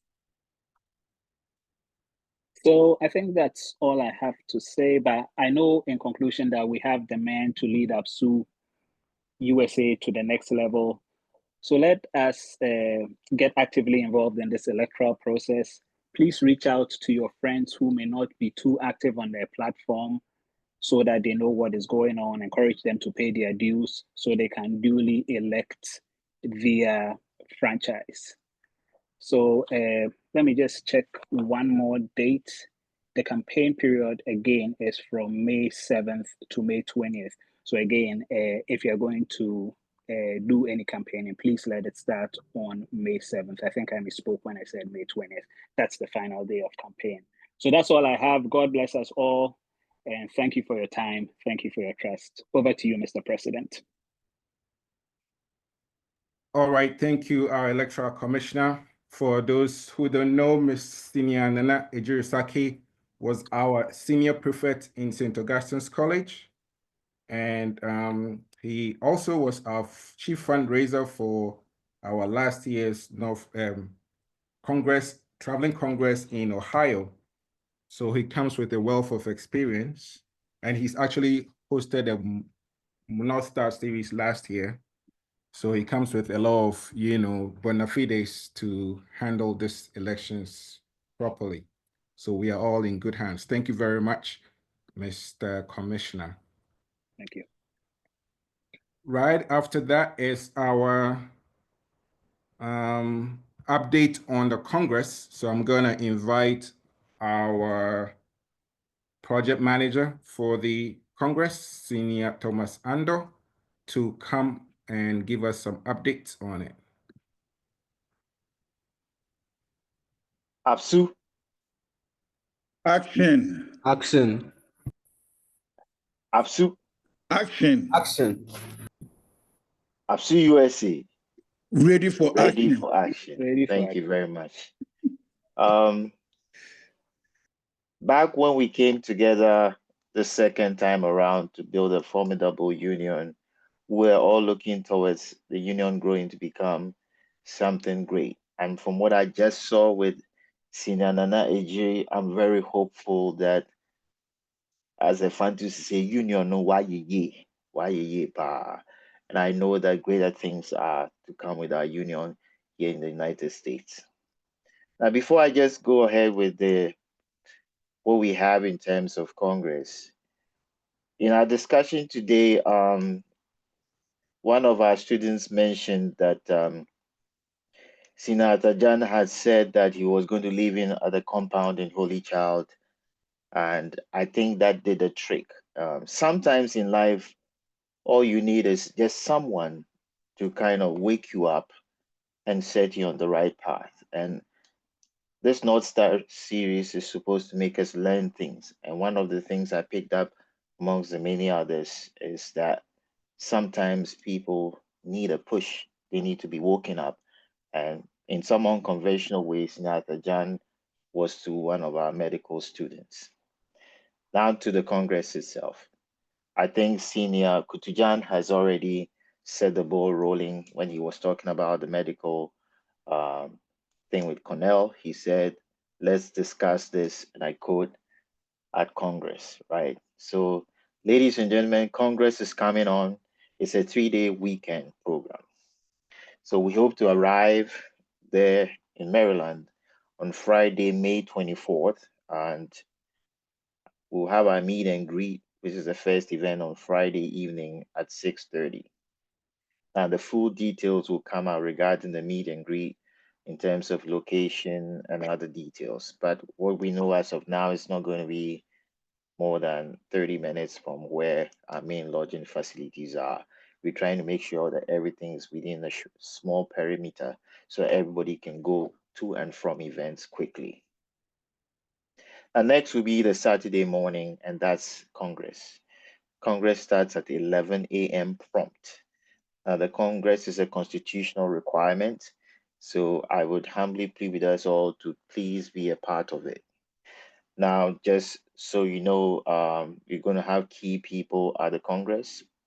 We're going to have our global president. We're going to have a college patron. We're going to have the college board chairman and some regional presidents of APSU worldwide in attendance. So I'll humbly request at this point that for every year group, make sure that the two of your leads are present in this Congress. Everyone is supposed to be there, but at least for every year group, ensure that you have at least two reps there as part of this Congress. Then, of course, in the evening is the climax, right? It's going to be at 7 p.m., and that's our gala and dinner dance. And that's going to be at the Martins Crosswinds, Greenbelt, Maryland. Now, I want to especially appreciate the planning committee because this time around, over 5 months before the event, they have secured a location. So what we need from you, all we need at this point is to let us purchase the tickets because it's only with the ticket purchase that we can determine the full breadth or number of people coming. Over the past 2, 3, 4 years, I've been involved in this process, and I must say, Sue, that it has not been funny. We've been on pins and needles, even up to about 3 p.m. on the day of the event, where you have, in one situation, more than half of the tickets were bought on the same day. That's a bit tough. So we humbly plead with you. A survey is going out. Respond to the survey if you know you're attending the slightest likelihood, just say you're coming. So it helps us with the planning. We already planned for at least 175 people. We have opportunity to open it up to about 280. We know there are a lot of people in the DMV area, so we'll plead with you to please try as much as possible and have this on your calendar. So we need tickets to be purchased by April 15. Try and buy your ticket so that we are sure you're coming. Now, the ticket can either be purchased as an individual ticket or as a couple's ticket. And I also encourage this, and I saw it's being posted on the platform like was done before. Apart from the individual and couples tickets, you can also buy a ticket, as in a ticket that is for a table of 10 as per year group. That will also be helpful in getting us towards our numbers. Now, getting to the concluding part, what does the ticket offer? The offer is simply for the dinner dance itself. It's for light refreshment during the Congress and all the logistics that go with it. It's for the picnic as well, right? The picnic is also going to be free. I'm not going to take a gate fee. So all this helps us to be able to do this. Now, the planning committee has had to work a lot with the numbers to make sure it comes down to that 150. It's actually worth far more than that. So to that effect, we are kind of relying, as always, on fellow APSUnians who want to go beyond the 150 ticket purchase to sponsor something for the dinner dance.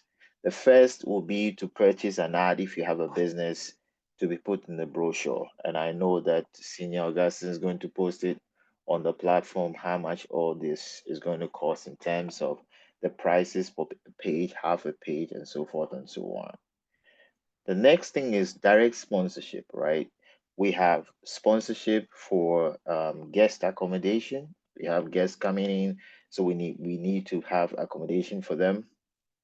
We also will need some funding or sponsorship when it comes to the actual tickets for these guests because they can attend for free.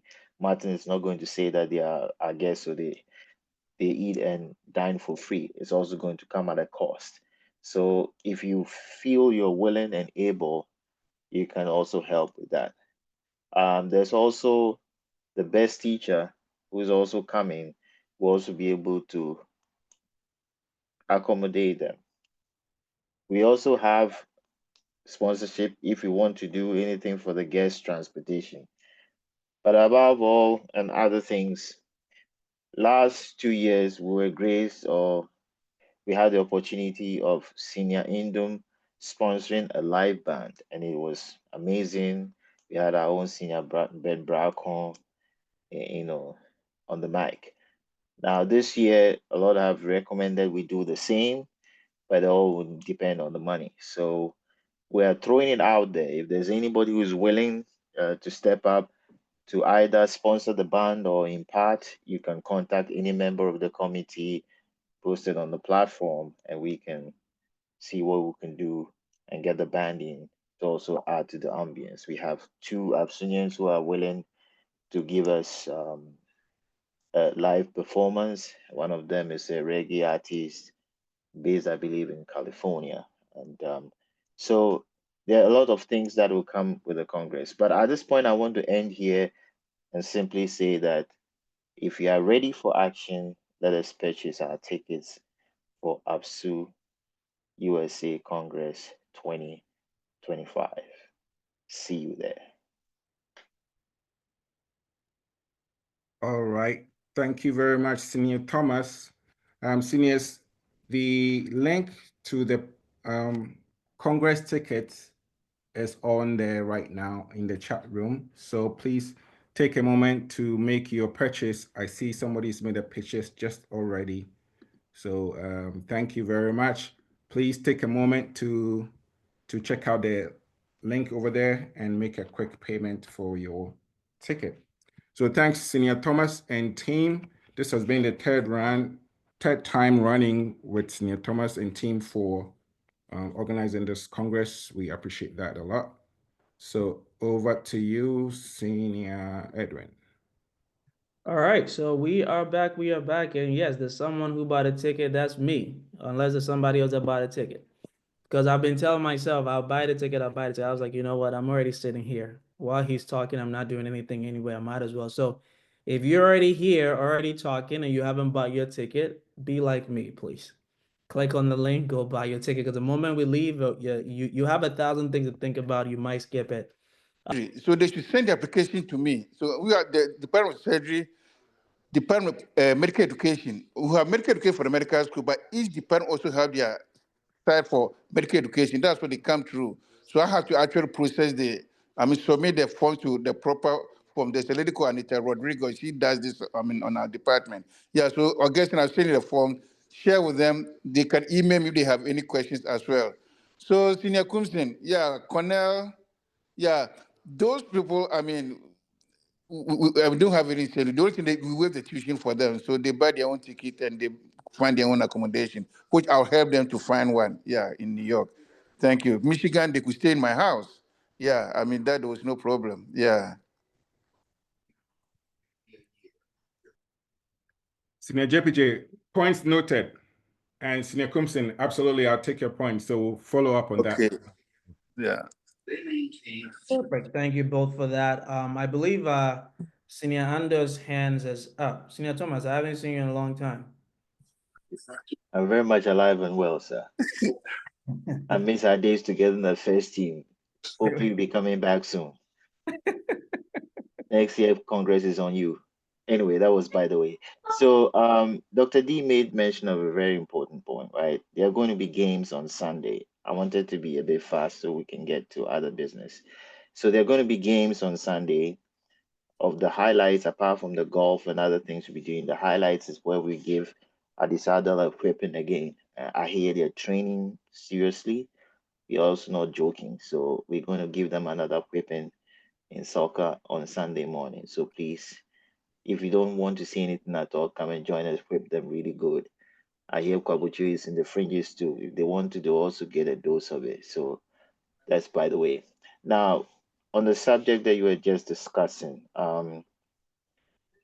it's sad sometimes that money can become an issue when it gets to set great opportunities, right? There may be students who are very academically gifted, but be constrained.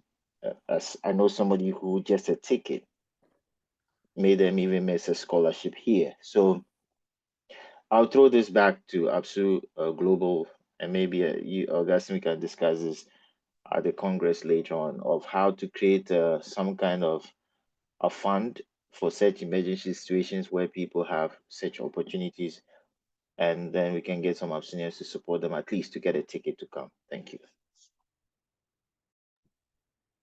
All right. And that and well noted. Note. Augustine, you have a lot of notes to take on this one. So I'm definitely happy that this call is being recorded. because again, I know the whole purpose of the North Star Series is to be able to bridge that gap between the older ones and also the younger ones, especially those that are coming out, and also those that are nearing their final years as an Augustin. So this is great information where we're hearing it from the horse's mouths as to what we can do to help them. So it kind of makes our job easy. So I'm happy we're recording this. Senior Kutujan and also the other seniors on here. One of the young men sent me a message asking about if there were any opportunities for like pharmacy students, um, like the ones for the medical students. So I don't know if any one of our seniors out here has any idea of that, but if you do, if you want to unmute really quick and share that, I'm sure they'll love to hear it, or we can always circle back to you directly. Just send me a message and we can. Yes, you need a quick. Yeah, unfortunately, Cornell don't do pharmacy. We don't have pharmacy school, but University of Michigan does. And Okay. still, I do consult for them. That's why this, like I said, I spent 21 years at the medical school. I'm a Cornell now. I can still send students to University of Michigan School of Pharmacy. Yeah, I mean, we do have that. So if they contact me, I can link them with a lady who does that. I know she's still working there. So pharmacy, we can do it. The same applies to dentistry also, those who are studying dentistry. Yeah, Connect don't have School of Dentistry, but University of Michigan, I still have contacts there. Yeah, so I can arrange for them to go to University of Michigan. Yeah, thank you. Okay, perfect. Thank you so much, Senior John. So again, guys, the resources in the room, you guys have access that you probably didn't even think or know you had. You have resources you didn't think or know you have. But here we're availing ourselves to you, avail yourselves to us, and let us be able to work together, learn from you guys, learn from us, and also take advantage of the opportunities we have. So he already sent his information in, Senior John. So we will make sure to connect the both of you, and then you can take it from there. If any of the other seniors here who are in these fields know of any opportunities, I'll say let's circle back to us to Augustine. I think this Congress we're going to have should be a platform or a meeting ground for us to build on some of these conversations that have been going on for years to see how we can actually implement some of these things, knowing that these opportunities are just sitting there, not being taken advantage of as well. So definitely looking forward to it. Are there any additional questions, any additional suggestions from any of the seniors on here or any of the young panelists that we did talk to, or even any of their colleagues that are on here that are listening this afternoon? Okay, going once, going twice. All right, perfect. So no additional questions.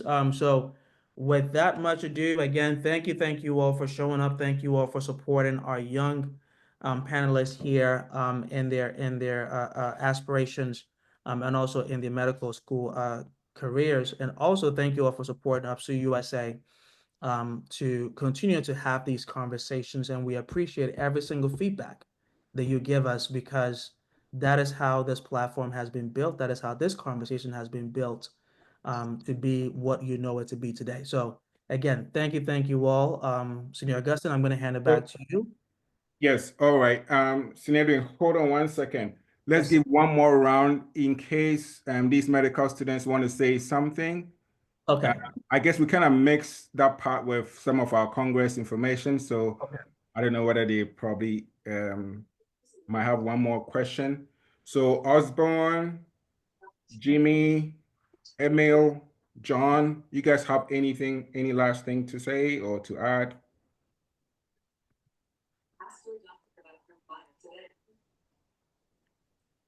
Well, I don't think that there is much on my end. Just to say thank you for the opportunity to interact with senior APSUnians and then learn from them here. I'm very grateful for the opportunity. All right. Thanks very much, Jimmy. Emil, John, Yeah. Osborne. So I would also want to say a very big thank you to the organizers of this program. It's a very important initiative to bridge, relations and networking. And this is my first time being on such a program with APSUnians, and I cherish the opportunity very much. And I want to say a very big thank you to everyone for joining and for listening and also for participating. Thank you so much. All right.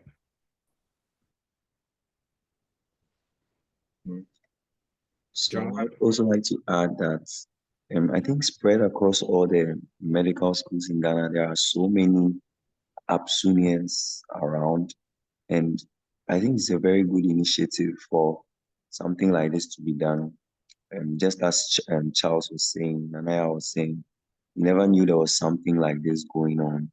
And then I'm sure you can attest to how beneficial today's program has been. So I'm sure if we ever get a chance to meet subsequently, we are going to increase the numbers, we would find ourselves, and then would build on something great from here.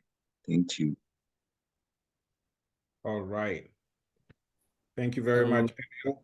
And John? Yeah, I would also like to thank the organizers of this program for such an opportunity um, to be mentored and also to bridge the gap between the senior and junior APSUnians. Yeah, I'm very grateful. All right. Thanks very much. So, as a closing remark, I want to say a big thank you to all of you. You guys have done great for APSU and in fact for Gasco. It's good we give you your flowers right now. Jimmy, Emil, Osborne, you guys were all part of the National Science and Maths quiz team that won the championship. I know Emil and co went afterwards, but at least you guys were all part of the team at the time they won the championship, right? So we're also proud of you. And, you know, APSUnians everywhere felt really good about all that you did. In fact, even the following year when Emil and co went, we were still right behind you guys, and you guys made us proud. What I ask of you is to pay it forward to other young APSUnians or Augustinians coming up right behind you. You don't have to wait till you earn a good salary before you give back, right?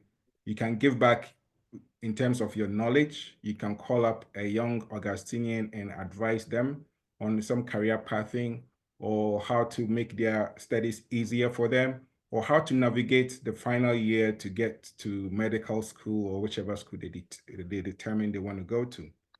So you still have things you can do for yourself, right?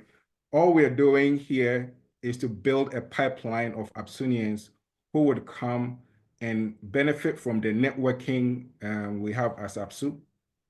Otherwise, we'll all be in silos and then we'll be doing our own little thing in our own little world. But when we all come together, we'll see how powerful we are, right?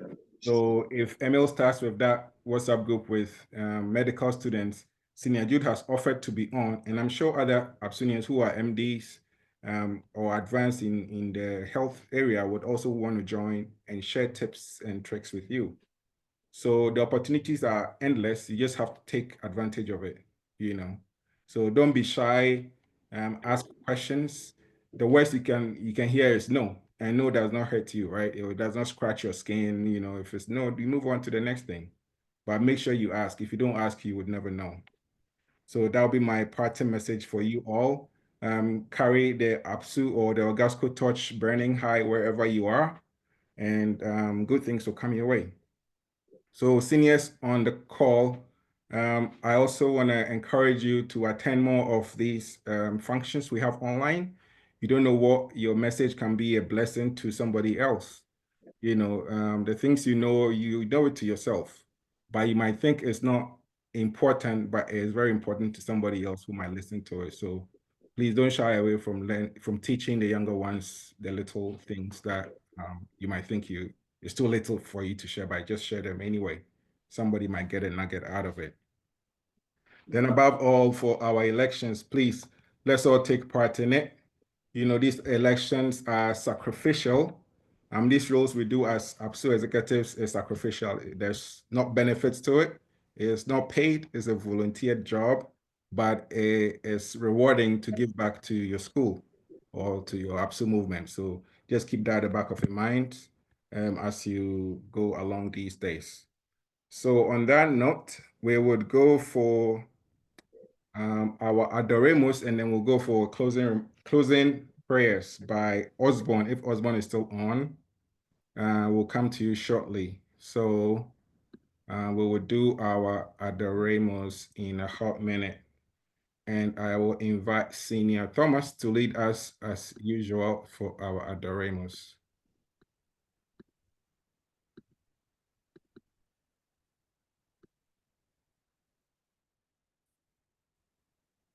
Senior Thomas Ando, if you are available, can you lead us in our Adoremus? Sorry, I was talking to myself apparently. No problem. So I'm going to give the tone and then we go. Adoremus. Ready? 4. Oremus.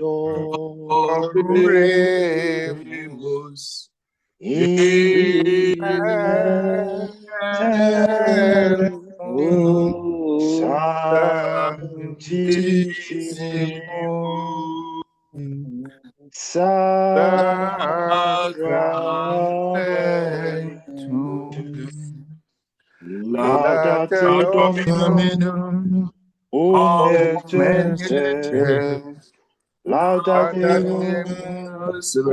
omnes populi, quoniam confirmata superos misericordia eius, e veritas Domini permanent in aeternum.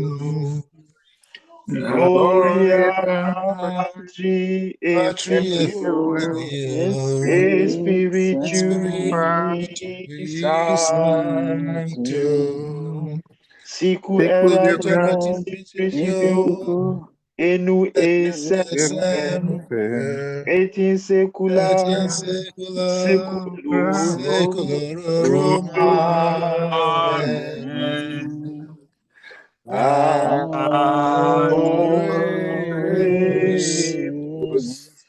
in eternum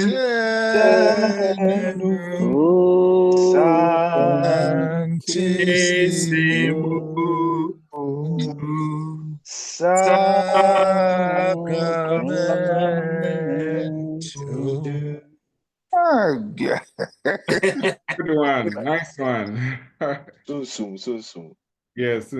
Yeah, I think the younger ones, some of them did not have Charlie, Adoremus in it's school, sad, right? though. Sad. Hey, so did you guys sing Adoremus in school? The headmaster. What about the headmaster? The headmaster has refused for them to sing that Adoremus when he was a chaplain. Oh, Asimo. What year was that? Would you know? Oh, from he's been there for a while. I think since 2016 or 2015, they ceased singing Adoremus till now. And he's now the headmaster. Oh, wow.